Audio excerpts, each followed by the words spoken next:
Good morning, everyone. Always lots going on. And first off, I'm going to do a coronavirus video. This is a coronavirus video. So here we go. Global News is reporting Canadian military prepares for coronavirus shifts to pre-pandemic planning. Pre-pandemic? Do they have time machines? Are they going back a week? That was the pre-pandemic. Welcome to the pandemic, everyone. Canada's Chief of Defence says the military has shifted into what it calls a mode of pre-pandemic planning in order to prepare for a novel coronavirus that has infected tens of thousands worldwide. A military-wide order Wednesday for all Canadian Armed Forces members says that it is now moving into pandemic alert and preparedness to shield against the potential spread of COVID-19 across Canada and its ranks.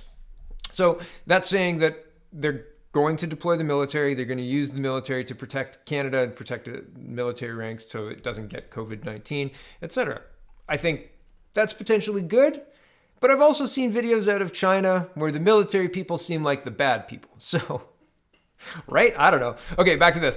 Speaking to reporters Wednesday, CAF General and Chief of Defense Staff Jonathan Vance said the military is planning for an absentee rate of about 25%. Let me say that again. The military is planning for an absentee rate of about 25%. That seems high, doesn't it? It seems really, really high to me.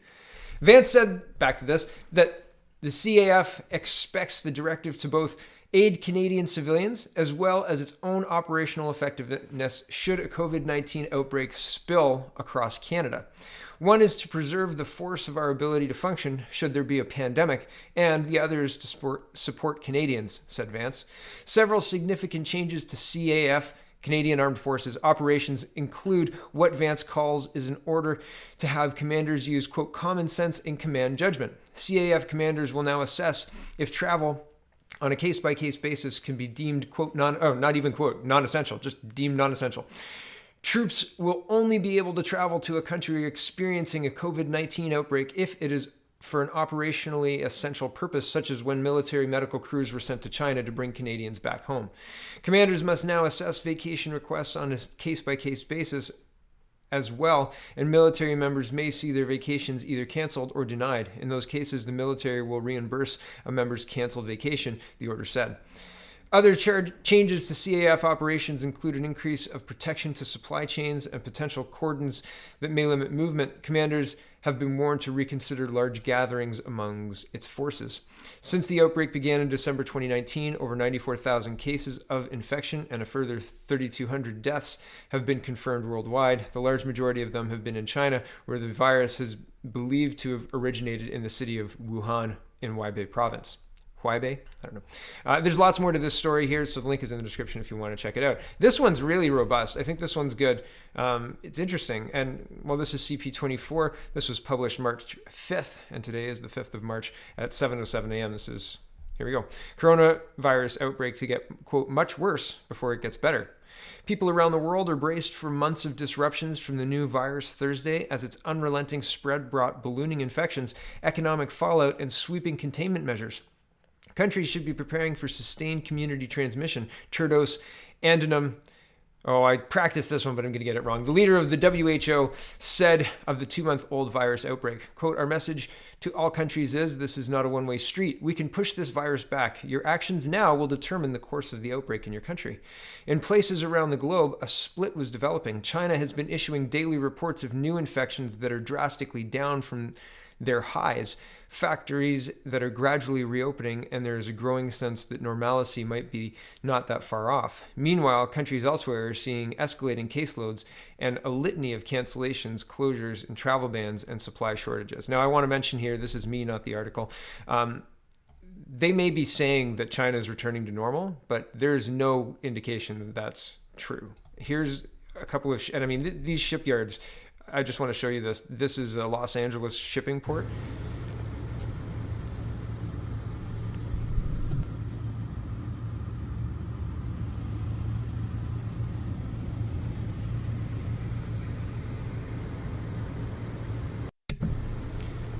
If you've played Grand Theft Auto 5, you know what that is, right? So, but this is the usually very, very, very busy shipping in Los Angeles, and this is March 1st. And so this isn't like right now. This is because the last month there hasn't been any production in China. But they're trying to say that the factories are reopening, and the traffic in the city. There are places online you can monitor traffic in the city. You can monitor the pollution levels. You can monitor all sorts of crazy stuff on the internet these days. And you can compare with like 2018. And if you compare with 2018, you will see that currently China is at about 25% or 25% traffic than usual. And there's a bunch of other indicators that show that things just, that's not true, right? And the other thing is, this kind of sounds like talking points you would hear on comments, right? People talking about the CCP's official position, right? Like, just a little bit. Anyway, it's interesting. It's interesting to note because this is presumably Canadian media, right? So interesting, right? Also, the other thing, it said China has been issuing daily reports of new infections that are drastically down from their highs. Today, the last I heard, and I think it was just before 7 a.m., that they reported a big increase today, like another 100 or something like that. So, and 31 deaths. And I mean, like, that's nothing to sneeze at, man. Those 31 people were alive, right? Like, they were Lunar New Year. They had things to do, right? And now, wow, man, I've said this before, but I'll say it again. If this were to stop right now, if not one more infection happened, this would still be horrendous. This would still be awful, right? And we're not even, I don't even think we're at the break point yet, right? So back to the article.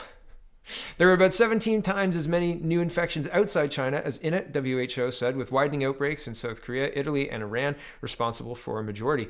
The virus doesn't care about race and belief or color. It's attacking us all equally, said Ian McKay, who studies viruses at the University of Queensland in Australia. We're looking at a pandemic in all practical reality. Desperate to keep a crisis from expanding within their borders, countries have been further tightening travel restrictions. This is me again. Not Canada. Oh, you're from Iran? Could you answer this quick questionnaire? Thanks. Have a good day. Bye. See you later. Oh, it doesn't matter what the answer was. Nobody's going to check anyway. Bye. That's our screening process. Yeah, a friend of mine just came through Pearson Airport a few days ago and told us kind of, yeah, yes, no questionnaire, and nobody checked and just walked on in. Wild. Okay, anyway, back to this. So some countries are tightening their travel restrictions and some countries aren't. Welcome to living in a country that just isn't. Okay, back to this. Australia said Thursday that it is banning travel from South Korea by those who aren't Australian citizens or permanent residents, following similar bans for China and Iran. Indonesia announced restrictions on travelers from specific parts of Iran, Italy, and South Korea after previously banning travel from China. The United Arab Emirates warned its people not to travel anywhere abroad and said those who do could be subject to quarantines when they return. Japanese Prime Minister Shinzo Abe said visitors from China and South Korea would need to complete a 2-week quarantine at a government facility and be barred for public transit. Sri Lankans arriving from Italy, South Korea, and Iran would be quarantined at a hospital for leprosy patients, health authorities announced. And in Iran, where the cases count rose to 3,513 and the death toll climbed to 107, checkpoints were set up to limit travel between major cities.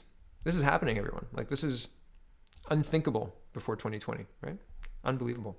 Back to the article. Still, no country has matched China's willingness to turn to draconian measures to keep the virus from spreading, but around the world, governments took drastic steps. Italy closed all schools and universities and forbade fans from attending sporting events. Saudi Arabia barred citizens from Islam's holiest cities. In the United States, where 11 have died from the virus, hundreds of people were placed in self-quarantine due to cases in a New York suburb. In places around Europe and the U.S., anxiety was causing supplies of hand sanitizer and face masks to sell out as people stood in snaking lines to stock up on food and water. A new risk is always scarier than the one we're familiar with because it is elements of the unknown, said David Ropik, who authored the book, How Risky Is It? Really? South Korea, which has the highest number of infections outside China, announced strict controls on face masks, which have been in such high demand that people have stood in line for hours to buy them. Beginning Friday, exports of masks will be prohibited, and South Koreans will be limited to buying 2 masks a week and only on specific days determined by the year of their birth. The supply side hasn't been able to keep up, said Kim Young-byum. Excuse me if I've got that wrong. The vice finance minister in South Korea, which reported 467 new infections Thursday, bringing its total to 6,088.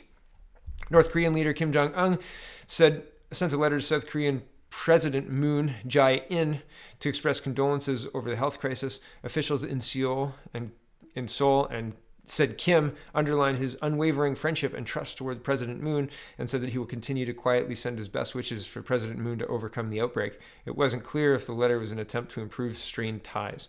Markets in Asia and Europe rose Thursday after a surge on Wall Street, but fear of economic fallout from the virus spread remained. Ministers from the oil-producing countries in OPEC were slashing output to control plunging prices exacerbated by the outbreak, and the U.S. Federal Reserve reported that the virus has impacted tourism, lowering demand for aircraft and brought supply chain disruptions.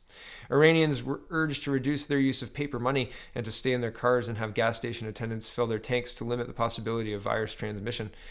In the biblical city of Bethlehem, the Church of the Nativity, built on the site where Christians believe Jesus was born, was being closed over the virus fears. The Palestinian Authority said it was preventing all tourists from entering the West Bank.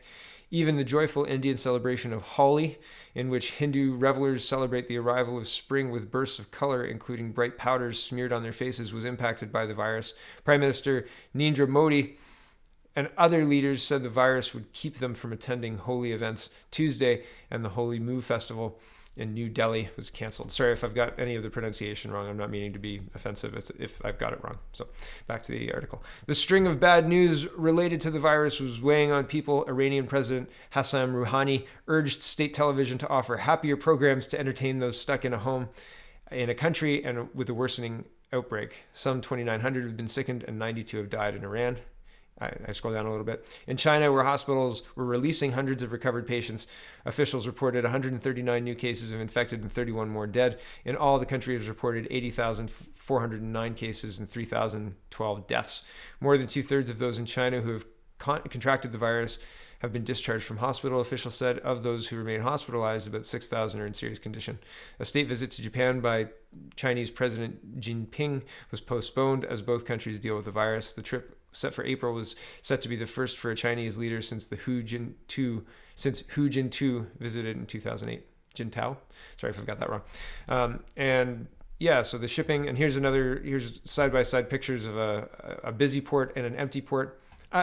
I don't know. There's two boats here and there's two boats here. It just looks like a different time. I had trouble seeing the difference really. So if somebody can underline it for me, that would be helpful. Links in the description.